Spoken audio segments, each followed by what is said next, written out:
నీ జీవితంలో ఏమి జరుగుతలేదు అనుకోవచ్చేమో, మీ జీవితంలో ఏమి కార్యం జరుగుతలేదు అనుకోవచ్చేమో, కానీ దేవుడు జ్ఞాపకం చేస్తున్నాడు, ఐఎమ్ ఎట్ వర్క్.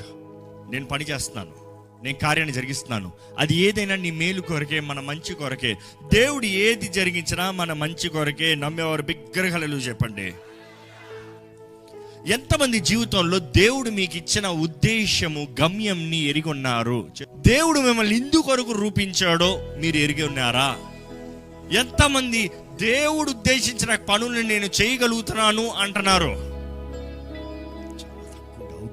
మానవుడికి దేవుడు ఉద్దేశం తెలియట్లేదండి. దేవుడు నాకు తెలియజేస్తుంది, తల్లి గర్భంలో రూపించబడతాను ముందే నేను నిన్ను ఎరిగి తిని. దేవుడు గర్భంలో రూపించబడతాను ముందే మిమ్మల్ని ఎరిగి ఉన్నాడంట. ఈ రోజు దేవుడు నన్ను ఎరిగి ఉన్నాడు అన్న నమ్ముతంలో గొప్పతనం లేదు, కానీ మనం నమ్మాల్సింది ఏంటంటే, గర్భంలో రూపించబడతానికి ముందుగానే ఎరిగి ఉన్న దేవుడు. ఎందుకంటే తల్లి గర్భంలో మనల్ని రూపిస్తా ముందే దేవుడు ఒక ఉద్దేశముతో రూపించాడు, ఒక ప్రణాళికతో రూపించాడు. ఈ రోజు దేవుడు మీ పట్ల ఒక గొప్ప ప్రణాళిక కలిగి ఉన్నాడండి. నమ్మేవారు